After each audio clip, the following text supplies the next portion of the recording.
चलिए, कल क्या बता रहे थे? जो बता रहे थे उसी से आगे।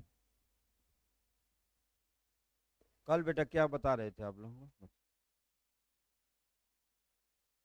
अच्छा, डिफरेंस है। अच्छा अच्छा, शुरू करना है। देखिए, हमने बताया था ना कि आपको जो है ये बायो पढ़ना है, केमिस्ट्री पढ़ना है, केमिस्ट्री, और फिजिक्स पढ़ना है। फिजिक्स,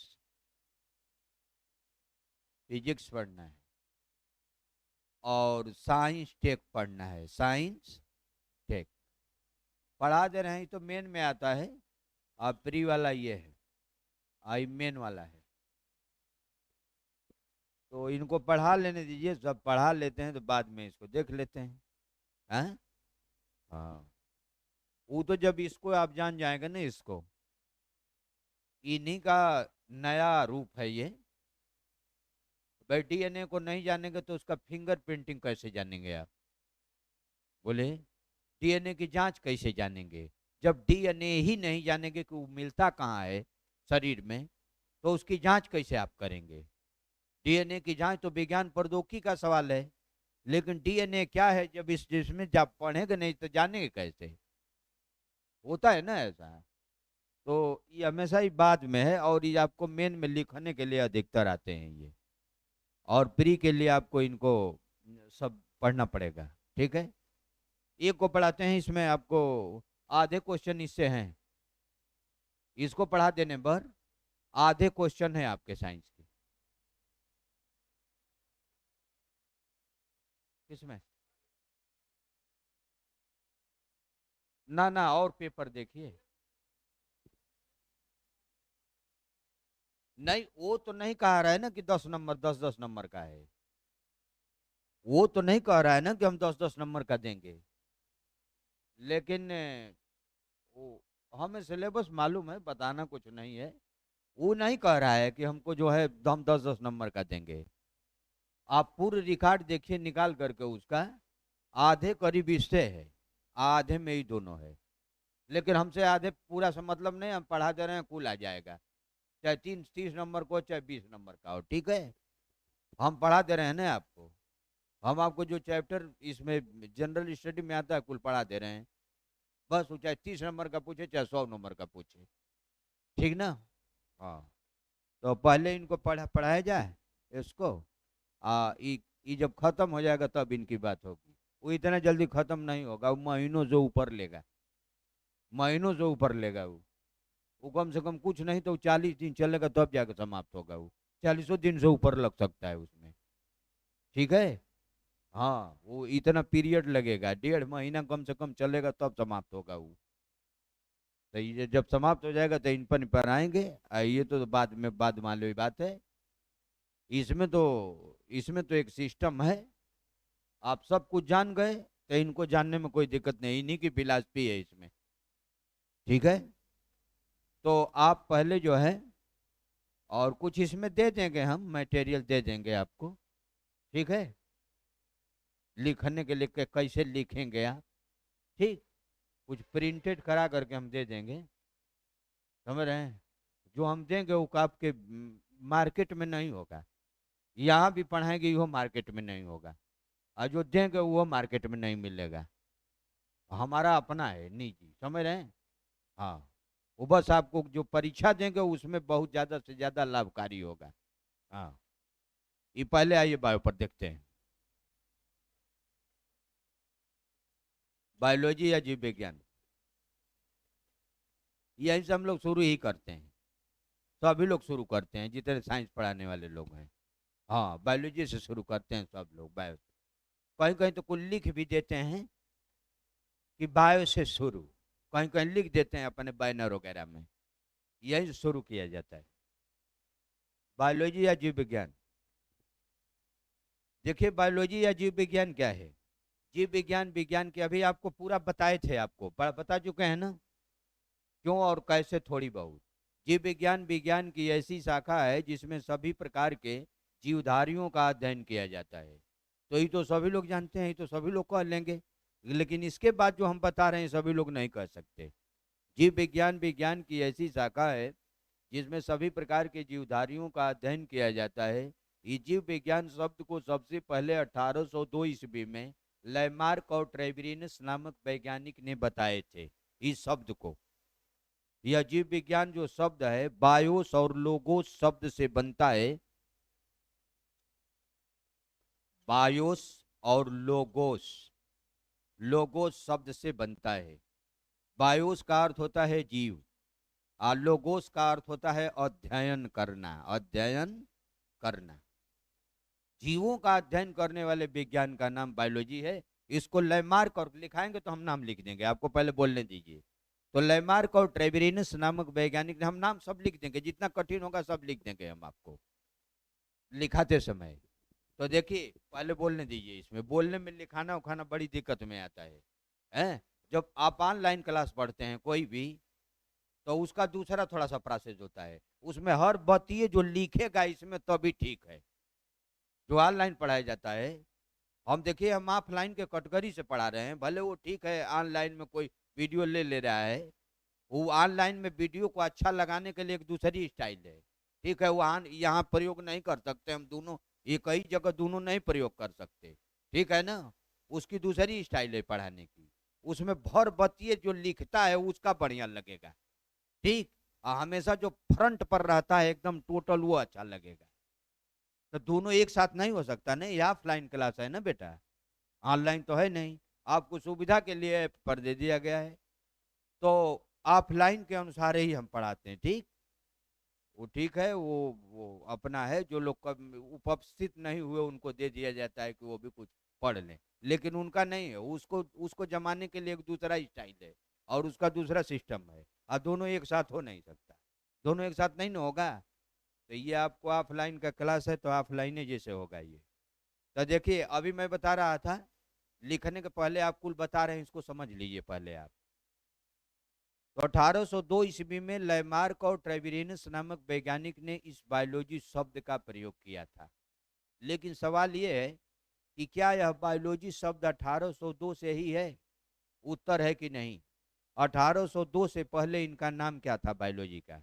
पढ़ाएं आप लोगों को, बोलिए। हाँ, 1802 से पहले इसका नाम क्या था? Life science. क्या नाम था? अब सवाल ये कि उस लाइफ साइंस को कौन बताया? उस लाइफ साइंस को अरस्तु ने ही बताए थे, लाइफ साइंस को। अब लाइफ साइंस बायोलॉजी थी, कोई दूसरी चीज नहीं थी। जैसे ये है, मान लीजिए, जैसे मान लीजिए इसमें का मटेरियल है, ये मटेरियल, तो इस पर लिखा हुआ है लाइफ साइंस, इसके कवर पर हैं। इसमें कुछ नहीं परिवर्तन किए अंदर का, केवल एक दूसरा इसको फाड़ के एक दूसरा लगा दिए रैपर, और उस पर लिख दीजिए बायोलॉजी। तो ये बताइए इसमें का मैटर गायब हुआ? मैटर तो वही है, केवल नमवा बदल गया ना।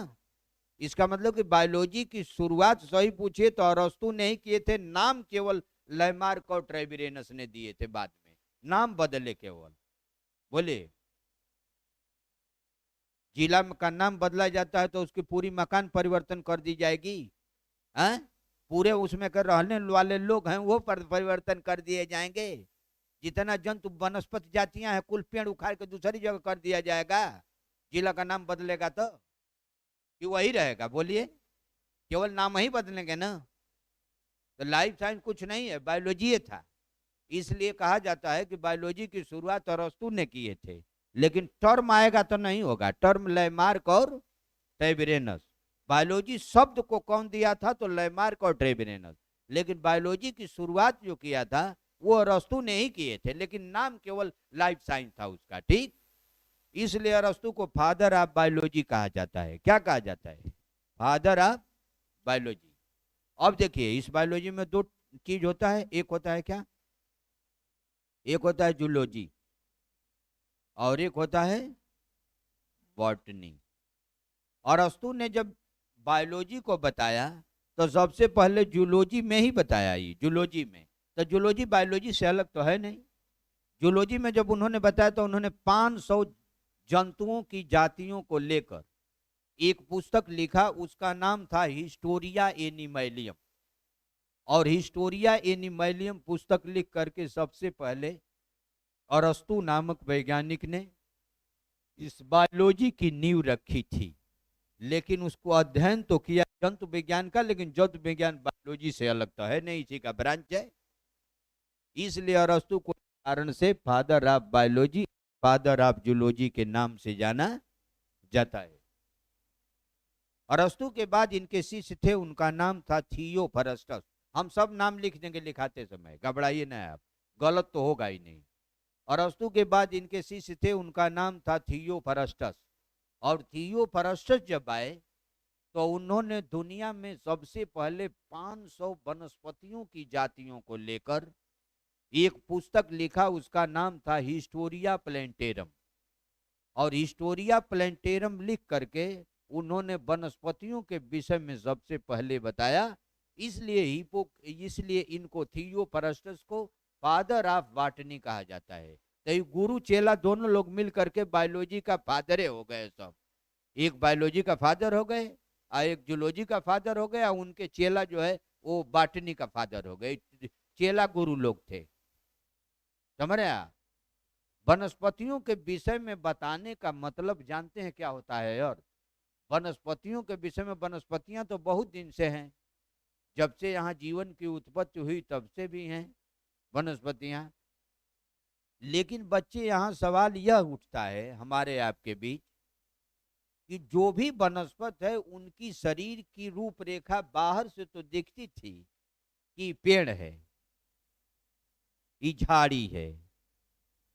पेड़ों झाड़ी का नाम भी नहीं कोई जानता था, केवल बस वही पौधा जानता था बस। उस पौधे को ये 3 नाम थियोफरस्टस ने ही दिए, शाकीय पौधे, झाड़ी वाले पौधे, पेड़। ये सब नाम जितने थियोफरस्टस ने दिया, लेकिन पौधे के अंतर्गत आता है। पौधे क्या है इसको जानकारी देने का काम थियोफरस्टस ने किया। देखने के लिए तो बहुत कुछ आदमी सब भी देखता रहता है, लेकिन वो क्या है इसको जो बता देगा वही तो उसका फादर होगा। बोलिए, वही तो उसका जनक होगा। 1665 ईस्वी से पहले क्या कोशिका नहीं थी? भाई कोशिका नहीं थी तो जो कोशिका बताने वाला था उनकी पूरी शरीर कोशिका की बनी है। बोलिए, तो वो कहां से आ गया बताने को? तो कहने का मतलब यह है कि जो कोई खोज करता है तो जब से बता देता है तो अभी से उसकी खोज मानी जाती है। 1781 के पहले जल नहीं था। बोलिए, 1781 कितना दिन हुआ जोड़िए आप लोग। 1781 में इंग्लैंड का वैज्ञानिक था हेनरी कैवेंडिश, उन्होंने जल की खोज किया था। तो क्या उस जल की खोज के पहले उसका जल नहीं था? तो जीवित कैसे था? वो कैसे खोज लिया? भाई तो शरीर में 80% जल है। बोलिए, 65 से 75%। लेकिन जल क्या है वो कोई जानता नहीं था। वही बताया कि हाइड्रोजन के 2 परमाणु और ऑक्सीजन के 1 परमाणु से जल के यौगिक बनते हैं। वही बताया पहली बार हेनरी कैवेंडिश ने। तो खोज के पहले आप ही मत जानिए कि वो खोज कर दिया तो ले आके पैदा कर दिया। वो नहीं, अगर कोई खोज किया पहले से था, वो जानकारी उसको हो गई, तो वही उसका फादर, चाहे जौन मन करी उन कह दीजिए उसको। ठीक है। तो जंतुओं के विषय में अरस्तु ने बताए, अब वनस्पतियों के विषय में थियोफरस्टस ने बताए। इसीलिए इन लोगों को, एक को father of biology and zoology और दूसरे को फादर ऑफ बॉटनी के नाम से जाना जाता है। अब थोड़ा सा और, आप थोड़ा सा ऊपर, थोड़ा सा और ऊपर जाइए। अरस्तु के थोड़ा सा पहले, लगभग 600 ईसा पूर्व में, अरस्तु का काल 200-300 ईसा पूर्व है और 600 ईसा पूर्व जैन धर्म, बौद्ध धर्म के समय लगभग, समझ रहे हैं।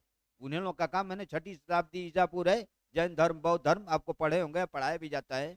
अब पता नहीं आपके पैटर्न में है कि नहीं है सब इतिहास। ये हम देखते नहीं है, बस इतिहास देख के छोड़ देते हैं। हमें सिलेबस आप लोगों का क्या देखें, हमको जब उसको पढ़ाना नहीं तो हम क्या देखें। तो देखो, तो ये जो है लगभग 600 ईसा पूर्व में ग्रीक के ही थे, उनका नाम था हिपोक्रेटस। और हिपोक्रेटस जब दुनिया में आए तो सबसे पहले मानव को दवा देने की शुरुआत किए। दवा देने की, जो दवा हम लोग ले रहे हैं, ये दवा देने की शुरुआत किए। इसलिए हिपोक्रेटस को चिकित्सा विज्ञान का जनक कहा जाता है, father of medical science. Hippocrates के पहले समाज में यह अवधारणा व्याप्त थी कि यदि किसी व्यक्ति को, समझ रहे हैं आप, यदि किसी व्यक्ति को कोई रोग होता है तो वह उसके कर्मों का फल है। वह अवधारणा अब भी इतना समाज बढ़ गया, लेकिन अब भी हमारे आपके बीच बना हुआ है। अभी किसी संत महात्मा के पास जाइए, कहिए कि महाराज मैं बहुत बीमार रहता हूं, कोई उपाय बताइए ना। कहते हैं बेटा कर्मों का फल है। अब वो अभी कहाँ गया है? बोले आपके पड़ोसी बहुत ज्यादा बना लिया, आप नहीं बना पाए हैं? अगर बीमार पड़ गया, ठीक नहीं हो रहा है, तो लोग कहते हैं कि अरे वो ठीक होगा, वो गवर्नमेंट का इनका रुपया बहुत ज्यादा लूट पाट करके कुल बनाया है, पाप कर्म किया है इसलिए ठीक नहीं होगा। वो कहते हैं लोग कि नहीं, ऐसा कहते हैं ना, समाज में ऐसी अवधारणा है। तो हिपोक्रेटस के पहले बात, लेकिन एक चीज और आप जान लीजिए, हिपोक्रेटस के पहले क्या था? 600 ईसा पूर्व के पहले क्या था? कुछ बहुत ज्यादा वृक्ष थे, आदमी बहुत कम थे, कहीं कहीं जगह जगह पर थे। जितना प्रदूषणकारी स्थित है ये कोई कुछ था नहीं। बस आदमी गधा घोड़ा खच्चर ये सब रखा था, कुछ पशु गाय अपना दूध वगैरह और सब इनके लिए, और कोई जाना होता तो घोड़ा पर गधा पर चढ़ करके जाता थकने के लिए, बस वही उसका वाहन था। तो उस समय वातावरण बहुत सही था। अगर किसी को रोग हो जाता था तो बॉडी के रेजिस्टेंट पावर से कुछ समय बाद अपने आप खत्म हो जाता। अभी इस समय कुछ ऐसे आदमी हैं जो दवा लेते नहीं। एक हमारे साथ अंग्रेजी पढ़ाते थे, वो कहते थे कि हम दवा खइबे नहीं करते हैं एलोपैथ। बताइए, आप जीवित हैं कब मर गए हैं कौन लोग?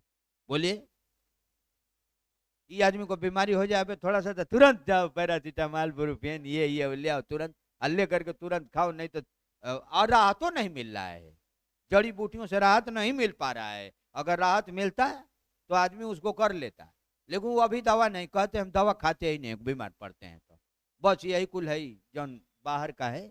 कोई पत्ती वत्ती पीस उस करके अपना पी लेते हैं वो अपने हिसाब से, और उसी से ठीक हो जाते, अभी दवा नहीं लेते, लेकिन वो भी तो जीवित हैं। बोले, तो कहने का मतलब ये है कि हिपोक्रेटस के पहले दवा तो नहीं थी, लेकिन अभी मत जानिए कि किसी को बीमारी हो तो बॉडी का रेजिस्टेंस पावर इतना ज्यादा अधिक था, समझ रहे हैं, जिसके लिए लगातार कोरोना का टीका लगा रहे। कोरोना का टीका कोरोना का थोड़े टीका है, वो एक दूसरे साइड है जो आपके बॉडी की इम्यूनिटी को मजबूत कर देता है, जिससे कोरोना वायरस नहीं, कोई भी वायरस आ जाएगा आपके शरीर में तो उस मार को खत्म कर देगा। कोरोना वायरस का स्पेशल दवा नहीं हो, इम्यूनिटी बढ़ाने का दवा है बस। इम्यूनिटी जिसकी मजबूत रहेगी उसको कोई वायरस कुछ नहीं कर सकता है, और न कोई बैक्टीरिया कुछ कर सकती है उसका, और न कोई रोग होगा। बस इम्यूनिटी पावर कमजोर होती है तो आदमी रोगीला हो जाता है बस। इम्यूनिटी पावर कमजोर के अनेक कारण है, उसका क्या हम व्याख्या करें, उसको छोड़िए, हमें पढ़ा रहे हैं जहाँ, इस पॉइंट पर आइए। तो देखिए, हिपोक्रेटस को चिकित्सा विज्ञान का जनक कहा जाता है। हिपोक्रेटस के समय में जो वातावरण का स्थिति था वो बहुत स्वच्छ और ठीक ठाक था। अगर किसी व्यक्ति को बीमारी हो गई तो कुछ समय बाद झेलते झेलते अपने आप बॉडी के रेजिस्टेंट पावर से समाप्त हो जाता था। तो लोग कहते थे कि इनको पाप कर्म लगा था, तो वही वही छूट गया, धीरे धीरे भोग लिए, बस ठीक हो गया अपने आप। हिपोक्रेटस जब आए तो उन्होंने कहा, पहली बार कहे कि अगर कोई मानव को रोग होता है तो वनस्पतियों से कुछ जूस निकाल करके, कुछ जंतुओं से मटेरियल निकाल करके और उनको देना आरंभ किए, और दे करके उनको ठीक करने का प्रयास किए, और ठीक भी करते गए। तो दवा की शुरुआत हिपोक्रेटस ने ही किए थे, इसलिए हिपोक्रेटस को चिकित्सा विज्ञान का जनक कहा जाता है, और डॉक्टरों का ईश्वर भी कहा जाता है, गॉड ऑफ डॉक्टर। हमारे मंत्री जितने लोग हैं सब संविधान का शपथ लेते हैं। मैं नहीं, ईश्वर को लेकर के संविधान का शपथ लेते हैं। मैं ईश्वर का शपथ लेकर कहता हूं कि संविधान के मुताबिक मैं कार्य करूंगा, यही कहते हैं ना लोग। और डॉक्टर का शपथ वो नहीं है। डॉक्टर का शपथ है कि मैं हिपोक्रेटस का शपथ लेकर कहता हूं कि मैं किसी भी मरीज के साथ भेदभाव नहीं करूंगा। डॉक्टरी शपथ है ये, ईश्वर का नहीं है शपथ, ठीक है। हाँ, इस तरह से लोग शपथ लेते हैं। तो कुल मिला दिए, डॉक्टरों का गार्ड किसको कहा जाता है? हिपोक्रेटस को।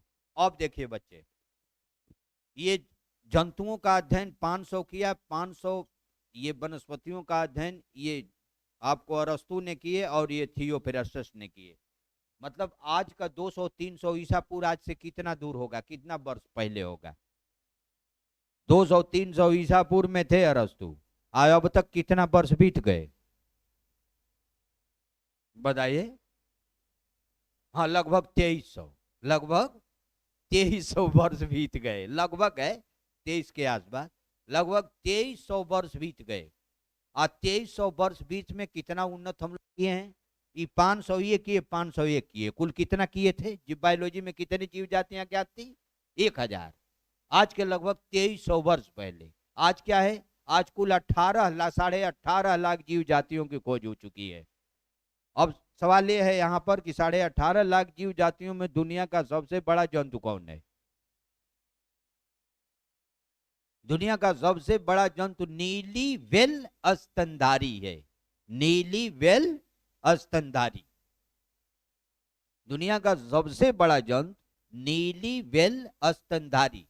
स्तनधारी जानते हैं? नीली वेल मछली ना कहिए, छोटे छोटे किताबों में मछली लिखा है लेकिन एकदम राइट नहीं है। वो बच्चों को समझाने के लिए एक होता है, किसी कोई बच्चों को समझाना होता है तो जो राइटर होते हैं उनका कुछ मत होता है कि कैसे वो समझें, उसको लिख दिया जाता है। इसलिए कंपटीशन की जो किताब है बहुत छोटी स्तर का नहीं देखना चाहिए कंपटीशन की चीज में, नहीं तो आप फंस जाएंगे। नीली वेल स्तनधारी मछली नहीं है। नीली वेल स्तनधारी, स्तनधारी के लक्षण होते हैं शरीर पर बाल होते हैं, स्तन ग्रंथियां होती हैं, बच्चे देते हैं, बच्चे को दूध पिलाते हैं, ये लक्षण है स्तनधारी का। आप भी हम लोग भी स्तनधारी में आते हैं, हम लोगों के वर्ग में सिस्टम है। ये नीली वेल स्तनधारी आप ही की बिरादरी की है, पानी में चली गई है। पानी में कोई जीव रहने से सब मछली नहीं हो जाएगा। तो आप जान लीजिए नीली वेल स्तनधारी जो है वो दुनिया का सबसे विशालकाय जंतु है। वह दुनिया के सबसे गहरा महासागर प्रशांत महासागर के ठंडे जल में मिलती हैं। वो प्रशांत महासागर के ठंडे जल में मिलते हैं। जब सांस लेना होता है, जब हवाई सर्वेक्षण करेंगे आप प्रशांत महासागर के ठंडे क्षेत्र में, तो आपको दिखती हैं, वो आप डूबती हैं फिर ऊपर आती हैं, डूबती हैं फिर ऊपर आती हैं। इस तरह से सांस लेने के लिए आती हैं, फेफड़े द्वारा श्वसन क्रिया है नीली वेल स्तनधारी का। समझ रहे हैं? मछली नहीं, मछली तो गलफड़ी द्वारा करते हैं, उसकी श्वसन क्रिया सांस द्वारा है। किसके द्वारा? फेफड़े द्वारा है। जैसे हम लोग लेते हैं तो नीचे जाती है ऊपर जाती है। उसका वजन 150 से लेकर 185 टन है। पिछला पांव वो पानी में चली गई तो उसका पिछला पांव अनुकूलन के दौरान खत्म हो गया। अगला जो पांव है वह चप्पुओं जैसे हो गया। चप्पू, चप्पू जानते हैं किसको कहा जाता है? नाव चलाई जाती है, जिससे नाव चलाई जाती है ना, उसको पतवार हम लोग कहते हैं, पतवार कहते हैं ना उसको। चप्पुओं जैसे हो गया, उसको उसको वैज्ञानिक जो चप्पुओं जैसे अगली पाद उसका हो गया है, उसको वैज्ञानिक पैडिल कहते हैं। पैडिल, पौधा नहीं है, पैडिल कहते हैं। और उसी से पानी ऐसे ऐसे करके मार करके वो तैरती है चप्पुओं से। पिछला पाद ऑब्सेंट है, अगर पिछला पाद रहेगा तो उसको बहुत दिक्कत में डाल देगा, इसलिए उतनी भारी शरीर है।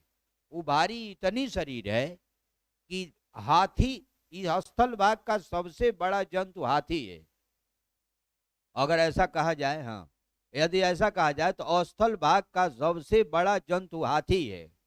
और नीली वेल की तुलना अगर आप करेंगे तो इस हाथी का वजन मात्र 7 टन है, 7 टन हाथी का। आपके हाथी का वजन मात्र 7 टन है, समझ लीजिए आप। और नीली वेल स्तनधारी, इसका वजन बच्चे 150 से लेकर 185 टन है, आप जान लीजिए। अरे कुल मिला के अगर तुलना किया जाए ना, छोटे क्लास में आप देखेंगे चित्र बनाया हुआ है, अगर तुलना किया जाए ऐसे देखिए इधर,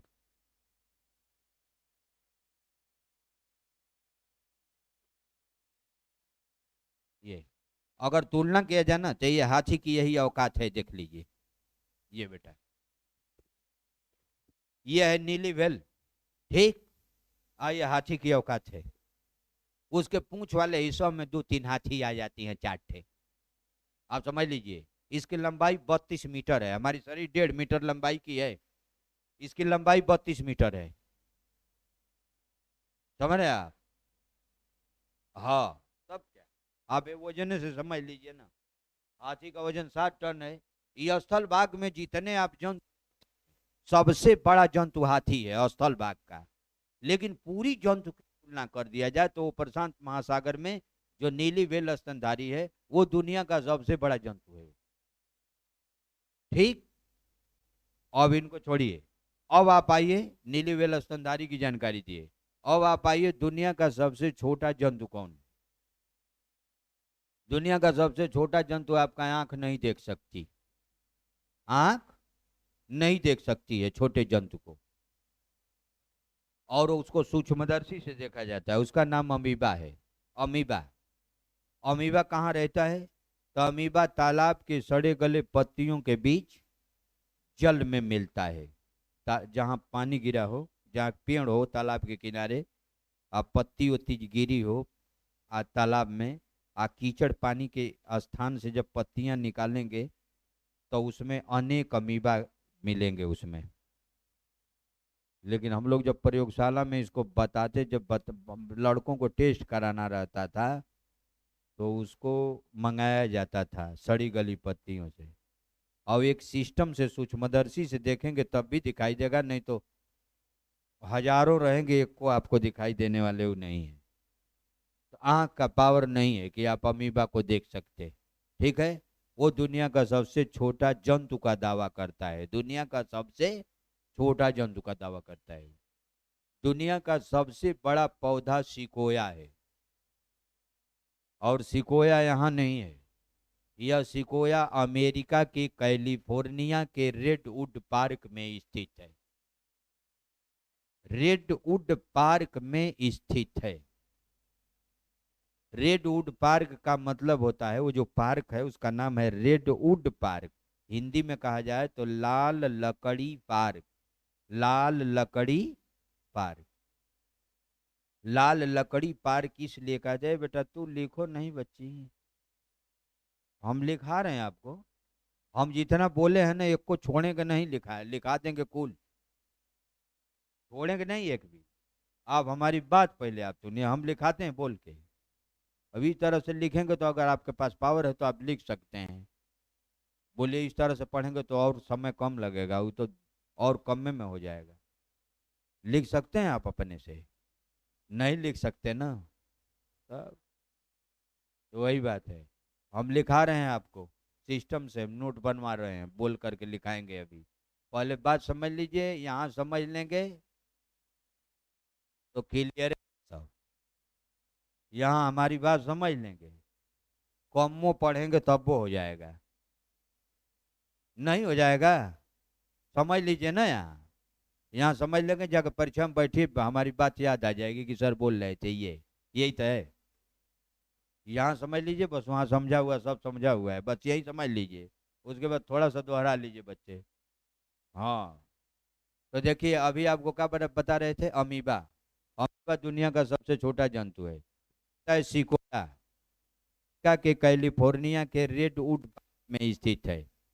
लाल लकड़ी पार्क का मतलब ये आप जान लीजिए कि इस पेड़ की लकड़ी लाल है, इसलिए इस पेड़ के लकड़ी लाल के आधार पर उस पार्क का नाम लाल लकड़ी पार्क रखा गया है। ये बताइए, जो विश्व फेमस है उसके नाम पर पार्क रहेगा कि पार्क के नाम पर वो रहेगा? हैं? उसके नाम पर पार्क रहेगा तब न दुनिया जानेगी। इसलिए उस पार्क का नाम है लाल लकड़ी, उसमें वो अब स्थित है, इसका नाम है सिकोया। हम सब लिख देंगे, एक भी गलत नहीं होगा। आप बात सुनिए हमारी। दुनिया का सबसे लंबा जो पौधा है वो है Australian eucalyptus. Australian eucalyptus. Australian eucalyptus, यही जो आप लोग हम लोग सफेदा कहते हैं, जो जो पिच किया हुआ है सड़क, उनके चंद तारा चंद हॉस्टल से इधर ही आगवा जाएंगे ना आप, पतला पतला चिकना चिकना वाला लंबा नहीं है, लेकिन उसका सबसे बड़ा पेड़ एक ऑस्ट्रेलिया में है, संरक्षित किए गए हैं लोग। वो उसका नाम है ऑस्ट्रेलियन यूकलिप्टस, वही है, लेकिन वो सबसे बड़ा है। सबसे बड़ा नहीं, सबसे लंबा है। उसकी लंबाई 118 मीटर से ऊपर जा रही है। उसकी टहनियों को मोटे मोटे राड लगा लगा करके किसी किसी तरह से उसको खम्भे गाड़ करके बांधा हुआ है, न तो वो हवा से टूट टाट गया होता। वो तो टूट ही जाएगा जरूर से पर जाएगा तो। ठीक है। तो ये जो है क्या कहलाता है, ये आपको बताए दुनिया का सबसे लंबा पौधा है। दुनिया का सबसे छोटा पौधा जो होता है वह स्थिर जल के जलाशयों में पानी के ऊपर रहता है, और 1-2 सेंटीमीटर की उसकी शरीर है, 1-2 सेंटीमीटर की। और उसका नाम वाल्फिया है या लेमना है। वाल्फिया या लेमना। जब देखिए जैसे जैसे कोई तालाब में हम लोग घुसते हैं, तो घुसने के बाद देखते हैं कि ऊपर छोटा छोटा, अब तो उसको भाई उसको दिखाने के लिए कोई टीचर चाहिए तब आप जान पाएंगे, लेकिन जनरली आप अनुभव कर सकते हैं। वो दुनिया का सबसे छोटा पौधा है, उसका नाम वाल्फिया है। तो जब स्थिर जल के जलाशय में जाएंगे ना, जब उसमें थोड़ा सा बहुत ज्यादा पानी में नहीं, थोड़ा सा इतना पानी तक होगा, तो देखे होंगे पतला पतला छोटा छोटा सा हरे हरे रंग का पानी के ऊपर तैरता है। और उसको जब निकालेंगे ना, देखो इस तरह का होता है बच्चा। भाई हमारे बिना रहे नहीं जान पाएंगे आप, हमको बताना पड़ेगा, क्योंकि बहुत रहते हैं ना इस तरीके के। ये ये मतलब ये है कि जो प्रैक्टिकल किया है, जो साइंस के वो ओरिजिनल आदमी है वो देखे हैं, और सब लोग थोड़े जानते हैं इसको। ये तो ये तो जल का सरफेस है, आयु उठा रहता है, ये तो बहुत मैं बड़ा बना दिया, बहुत छोटा छोटा रहता है ये। और इसकी जड़ें भी बहुत छोटी छोटी रहती है, भाई बहुत बड़ा बना दिया। ऐसे पत्तियां रहती है, ऐसे ऐसे ऐसे।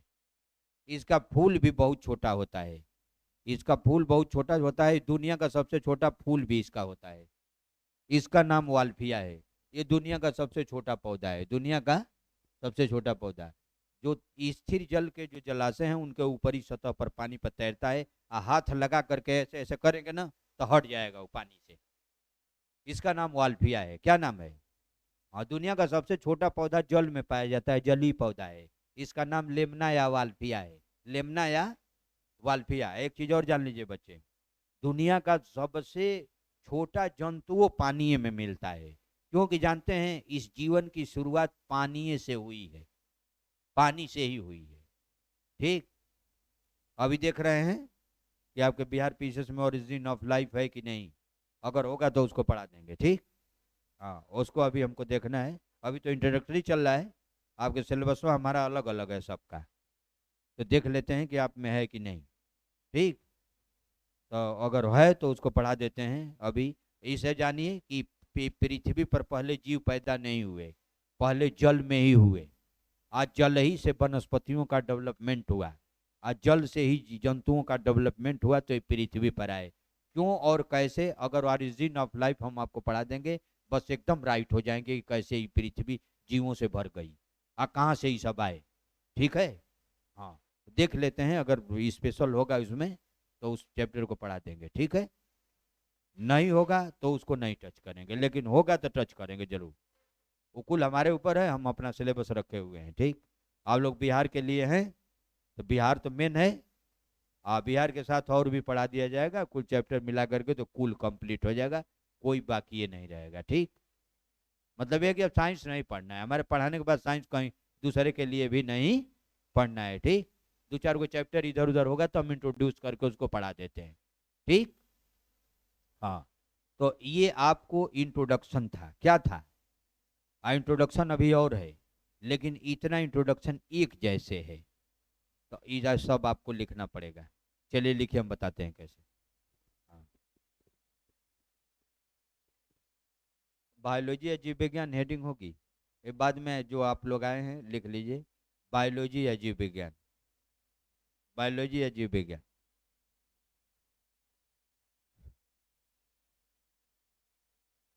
हाँ लिखिए, विज्ञान की शाखा के अंतर्गत, विज्ञान की शाखा के अंतर्गत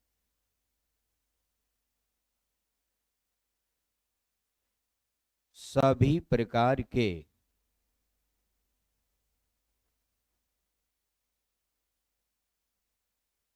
जीवधारियों का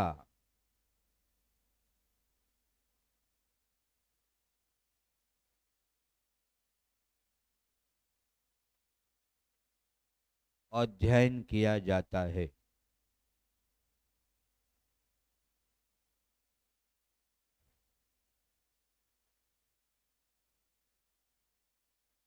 जीवधारियों का अध्ययन किया जाता है।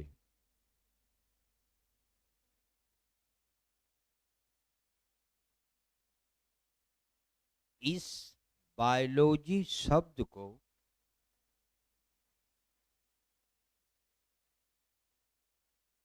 सबसे पहले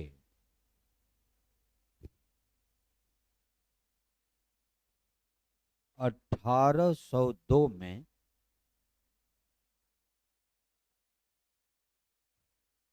लैमार्क एवं ट्रेविरेनस लैमार्क एवं ट्रेविरेनस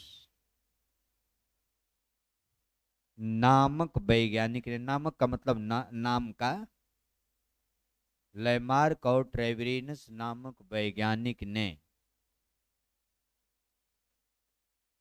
प्रस्तुत किए थे। ट्रेविरेनस नामक वैज्ञानिक ने प्रस्तुत किए थे।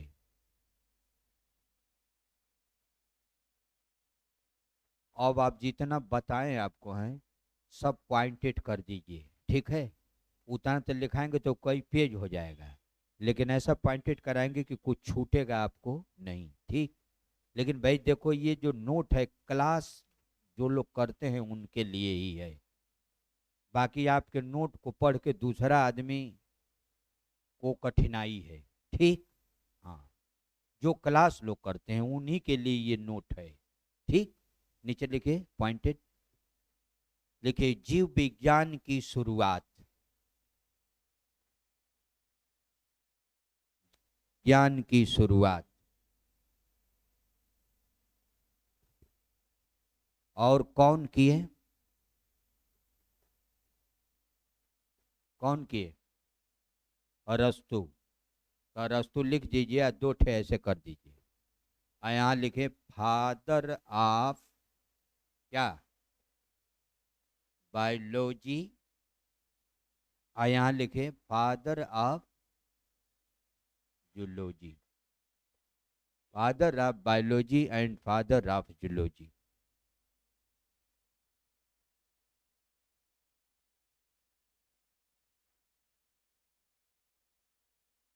Father of biology and father of zoology.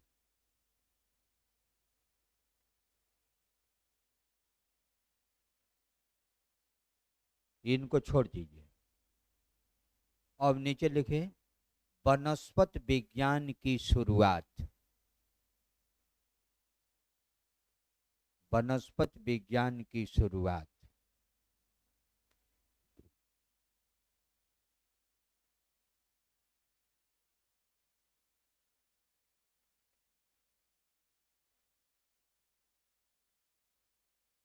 कौन किए?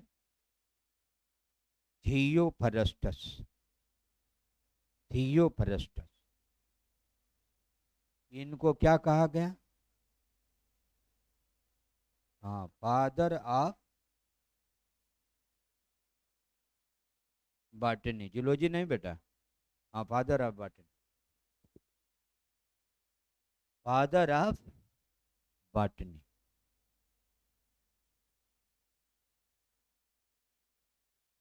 फिर आप लिखे नीचे चिकित्सा विज्ञान की शुरुआत। चिकित्सा विज्ञान की शुरुआत।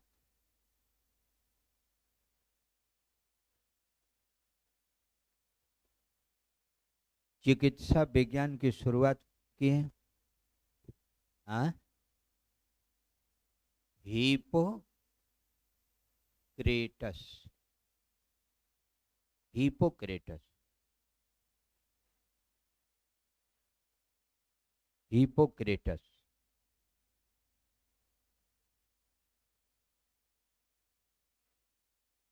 इनको क्या कहा गया? हाँ, दो चीज कहा गया ना इनको। हाँ, एक कहा गया फादर ऑफ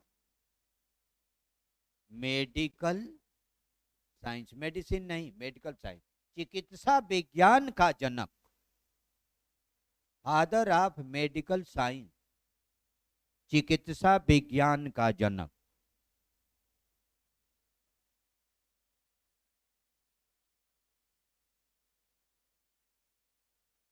और क्या कहा गया? गॉड ऑफ डॉक्टर, डॉक्टरों का ईश्वर, गॉड ऑफ डॉक्टर, डॉक्टरों का ईश्वर।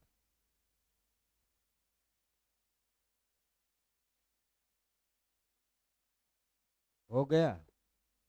अब फिर नीचे लिखे, छोड़ दीजिए इनको। लिखिए सबसे बड़ा जंतु,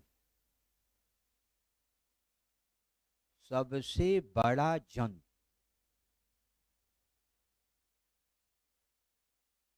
सबसे बड़ा जंतु कौन?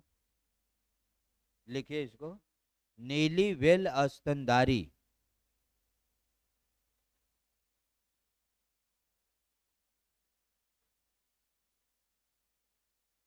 नीली वेल स्तनधारी, सबसे बड़ा जंतु कौन है? नीली वेल स्तनधारी। इसकी विशेषता लिखाना पड़ेगा ना कुछ। लिखिए, यह जंतु प्रशांत महासागर के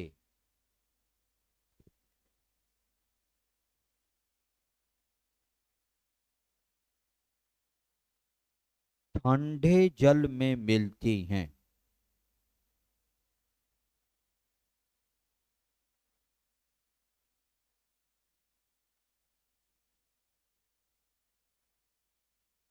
इनमें पक्षपात नहीं होता है। पक्षपात नहीं होता है। पाद माने पैर। हाँ, पक्षपात नहीं होता है, पैर। पाद का अर्थ होता है पैर। इसका अगला पैर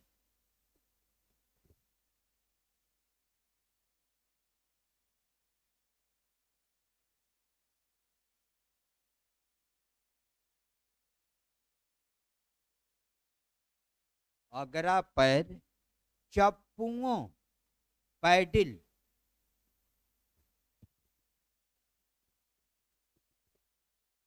चप्पुओं, पैडिल जैसे परिवर्तित हो जाता है।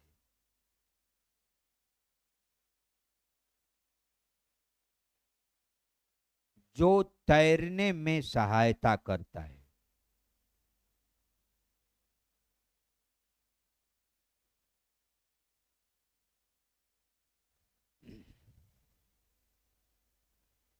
इनका वजन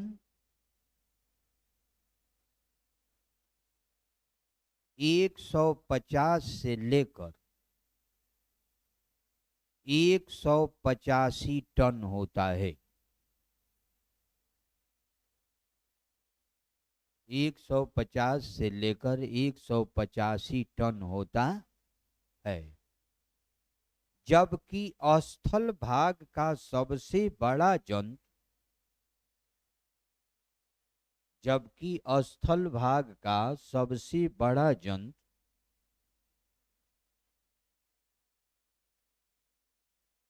हाथी होता है।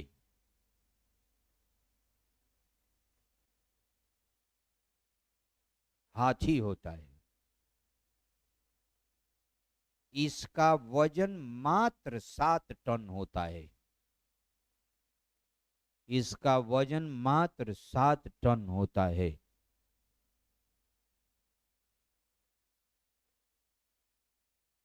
हो गया ये, इनको छोड़ दीजिए। अब नीचे लिखिए,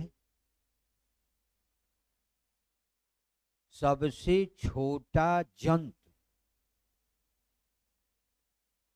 सबसे छोटा जंतु, और इसको लिखे अमीबा। आगे लिख दीजिए अमीबा। अमीबा। इनके विषय में थोड़ा सा जानकारी, एक लाइन। यह जंतु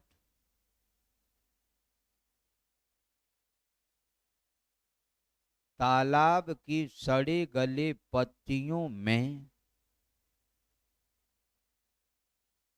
पानी के अंदर मिलता है।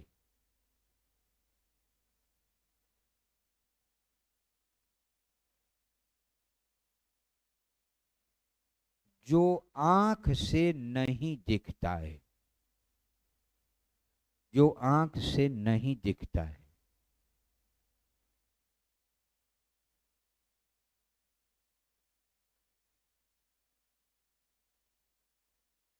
आंख से विज्ञान की चीजें तो 80% नहीं दिखती। बोले, संसार की जितनी वस्तुएं बनी हैं, इलेक्ट्रॉन, प्रोटॉन, न्यूट्रॉन, एटम, अणु अणु, कुछ दिखाई देता है? ये जितने बैक्टीरिया, वायरस और जितने ये सब जितने रोग आपको हो रहे हैं, दिखाई दे रहा है? कोरोना वायरस अगर दिखाई दे तो उसकी हिम्मत है हमारे, हम लोगों के पास आ जाएगा, मार के बिछा देंगे हम लोग। लेकिन वो अपने आप दिखाई नहीं देता है, अंदर आ गया, चलो भैया टेस्ट कराओ ब्लड लेकर के कोरोना वायरस। बोले, आज समाचार में था कोरोना कोरोना कोरोना, फिर चिल्ला रहा था एक जगह, पता नहीं कौन कौन जगह। आज समाचार में रोज जुड़े रहते हैं हम समाचार से, समझ रहे हैं? हाँ। तो कोरोना वायरस कहीं बता रहा था 65 मरीज पाए गए, ये कुल कोरोना वायरस कुल सत्य बहुत नहीं है, वो में कुल राजनीति बहुत ज्यादा है। कोरोना वायरस वो कुल टोटल सत्य वो नहीं है, वो में राजनीति है, वो में 80% राजनीति है, 20% सही है बस। हाँ। ये मुद्दा बना चुके हैं लोग उसको लेकर के, कि जब कोरोना आ जाए तो कोरोना कोरोना चिल्लाने लगी है। हाँ। कोरोना वायरस देखो, आप आपको मैं बता रहा हूँ, हम बहुत मार्गे की बात करते हैं और बहुत राइट बात करते हैं। ये HIV वायरस उधर बहुत पहले आया, आप लोगों के जन्म कर्म पहले, हमको लगता है कि आप तो हमारे लड़के ही होंगे, आप लोगों के जन्म कर्म के पहले हम, लग रहा है कि 2000 है, 2000 के पहले आपको बता रहे हैं कि कम से कम 95 96 की बात, 1900, उसमें HIV का इतना ज़्यादा प्रचलन हो गया कि हमको एक चैप्टर में पढ़ाना पड़ा, वहाँ से बहुत सवाल आने लगे। अब हम बताए HIV वायरस, एड्स वायरस बहुत ज़्यादा बड़े पैमाने पर चलने लगा। अब बड़े पैमाने पर चलने लगा तो उसमें लगे दो दो तीन तीन सवाल आने, हमको पूरा उस HIV एड्स वायरस के विषय में पूरी जानकारी देना पड़ा। स्ट्रक्चर ऑफ वायरस, समझ रहे हैं? ये ट्रांसमिशन ऑफ वायरस है, फिर वायरस का पूरा मन जितना जानकारी है, कुल जानकारी ये देना पड़ा, क्योंकि दो दो तीन तीन सवाल आते थे। कोरोना वायरस मैं देख रहा हूँ, जैसे कोरोना कोरोना चिल्ला रहे हैं, एक जगह कोई का जिन PSC या पुलिस में कि कहा, एक जगह पूछा था कि कोरोना वायरस की शरीर कैसी होती है, बस, समझ रहे हैं? और उसके बाद कोई भी एग्जाम में कोरोना वायरस का सवाल नहीं आता। बहुत सत्य रहता है, इतने बड़े पैमाने पर दुनिया को हिला दिया, तो इसको एक चैप्टर आ जाना चाहिए पढ़ाने में, बायोलॉजी में आ जाना चाहिए ना। लेकिन किसी भी सिलेबस में कुछ है नहीं, कुल झूठ, 80% झूठ है, 20% सही है ये। हम तो नहीं बहुत ज्यादा मानते इसको, हम तो कहते हैं राजनीति की रोटी सेकना जानते हैं अधिकतर इस।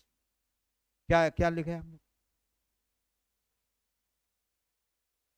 हाँ, आगे लिखे, ये छोड़ दीजिए इनको, इतना हो गए, लिखे आगे।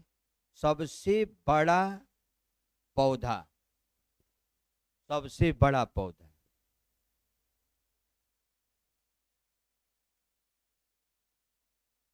सबसे बड़ा पौधा क्या नाम बताए? सिकोया, लिखिए सिकोया, और जानकारी इसकी भी देनी होगी। सिकोया, सिकोया, और थोड़ा जानकारी लीजिए। यह पौधा, लिखिए यह पौधा, यह पौधा अमेरिका के कैलिफोर्निया के, अमेरिका के कैलिफोर्निया के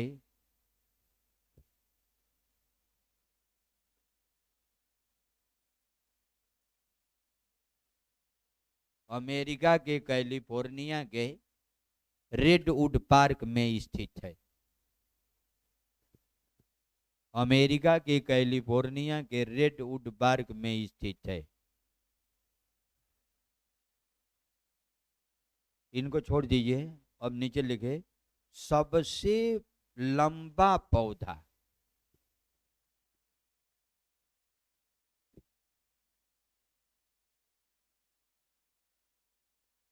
ऑस्ट्रेलियन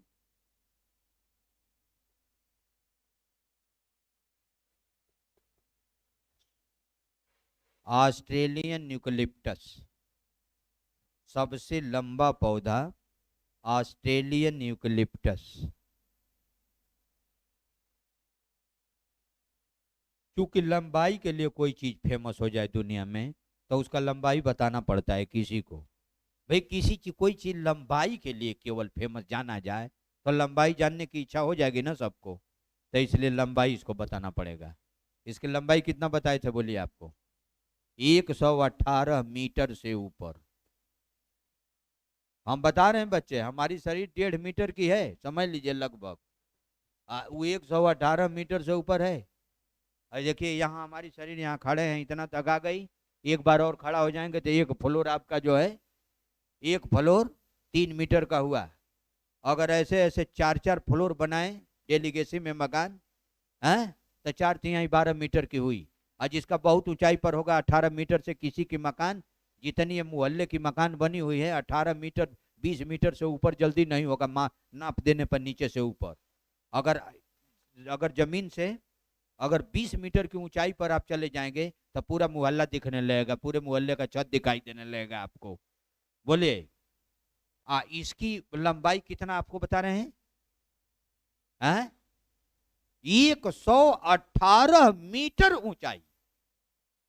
आंख से नहीं देख सकते आप, नहीं नहीं लेंस लगाना पड़ेगा, दूरबीन, तब देख पाएंगे ऊपर आहिस्ता। आंख से नहीं देखो, लगेगा कि बादल में अटैच है, नहीं देख पाएंगे। नहीं, हाँ तब का इतना मीटर बहुत होता है ऊंचाई। ऑस्ट्रेलियन यूकलिप्टस, इसकी लंबाई 118 मीटर से ऊपर। इनको छोड़ दीजिए, नीचे लिखे लिखे सबसे छोटा पौधा, सबसे छोटा पौधा, सबसे छोटा पौधा। पहले तो हिंदी में लिख दीजिए लेमना, अंग्रेजी जरूर लिखिए क्योंकि अंग्रेजी ज्यादा आता है ये। सबसे छोटा पौधा लिखे लेमना या वाल्फिया, या वाल्फिया,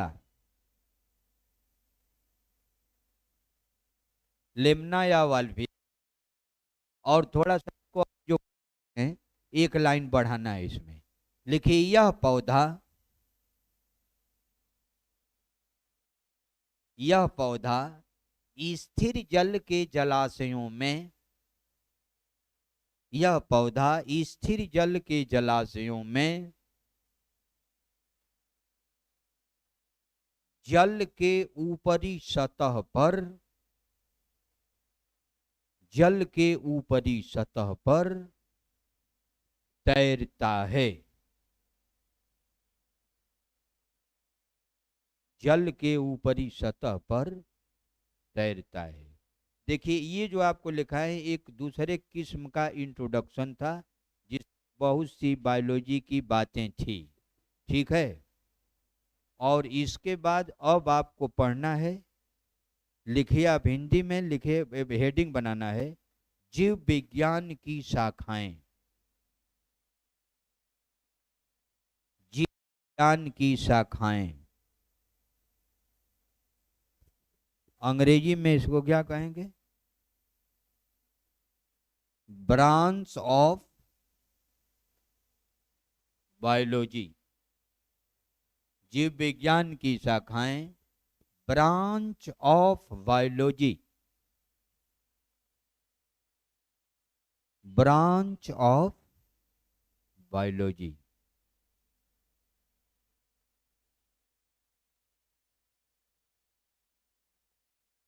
अभी इंट्रोडक्शन पढ़ाने में ब्रांच ऑफ बायोलॉजी एक दिन में नहीं होगा ये। इसमें समस्या है। समस्या इसलिए है कि इसमें पढ़ाने का तरीका ये है कि कोई ब्रांच का नाम लिख दीजिए और इसमें बताए कि किसका अध्ययन किया जाता है, लेकिन कहीं कहीं उस ब्रांचवा से लंबा सवाल आ जाते हैं। बस वो जिस ब्रांच से लंबा सवाल पूछा जाता है उसको बढ़ा बढ़ा करके कई लाइन लिखाना पड़ जाएगा उनके विषय में। ठीक है, तो इस तरह से है। और पढ़िए आप लोग, कोई दिक्कत नहीं है, ठीक है ना। हाँ, जितने लोग हैं सब लोग पढ़िए आप लोग, किसी प्रकार की कोई दिक्कत नहीं होगा। तो जिसके लिए हम पढ़ा रहे हैं वो आपको प्रश्न मिल जाएगा, समझ रहे हैं। आप निश्चित करके आएंगे, ठीक है।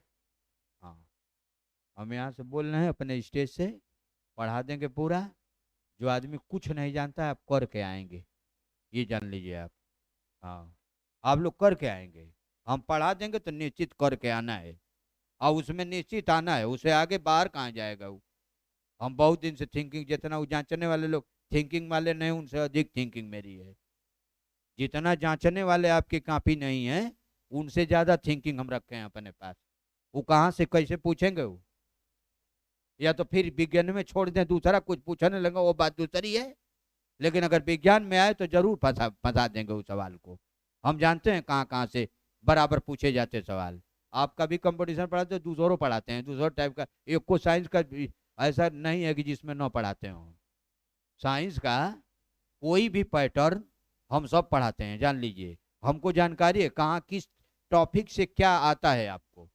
ये पढ़ने के बाद निश्चित प्रश्न मिल रहा है, इसमें कोई सवाल नहीं है कि न मिले।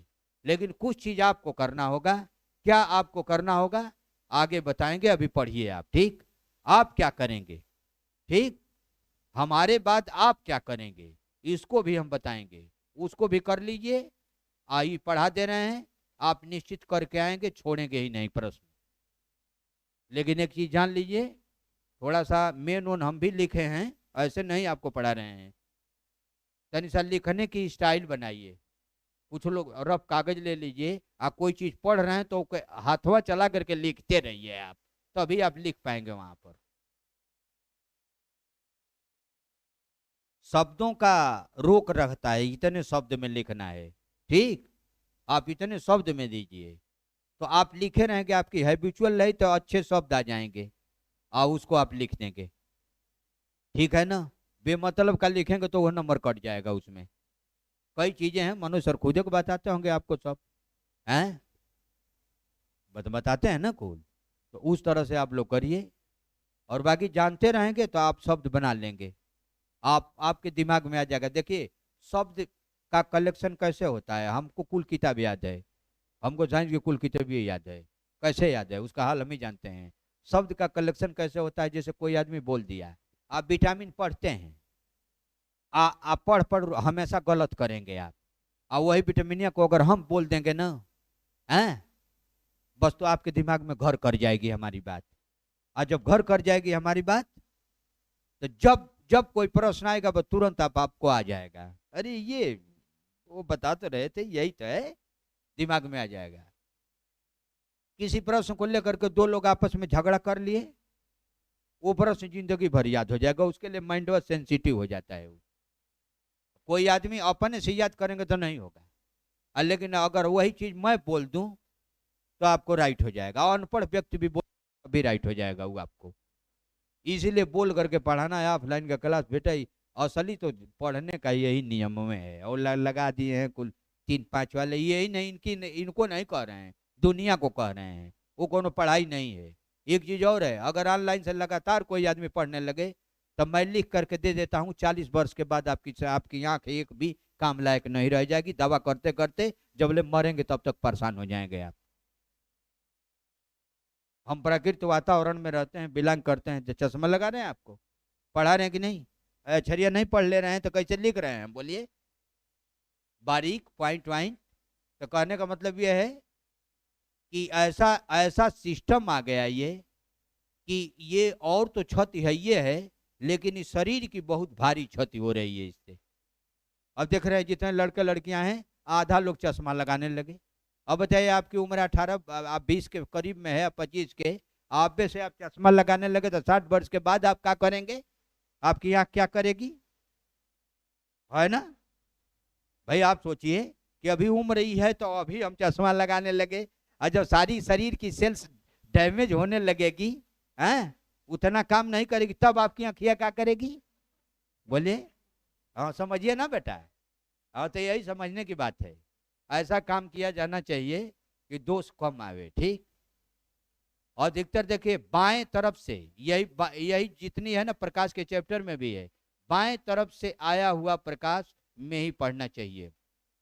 अधिकतर कृत्रिम प्रकाश को छोड़कर अगर किसी को वो लाइट मिल जाए बाहर वाली सनलाइट, क्योंकि उसी अनुसार आपकी शरीर बनी है, अगर उस लाइट में अगर जिसकी व्यवस्था हो तो हमेशा आप बाहर की लाइट में पढ़िए। दूसरी बात है, जब कहीं पढ़िए कमरे में तो दाहिने तरफ से प्रकाश नहीं आना चाहिए, बाएं ओर होना चाहिए। जैसे मान लीजिए हम खड़ा हैं, यह हाथ दाहिना हाथ है मेरा, बोलिए, तो हमको पढ़ने के लिए प्रकाश हमारा इधर से आना चाहिए, इधर से नहीं। तो कई सिस्टम है, उसको अगर फॉलो करते हैं तो आंख खराब नहीं होगी, ठीक। तो बस इतने बेटा आज जो बस राइट रहते हैं हम, ठीक।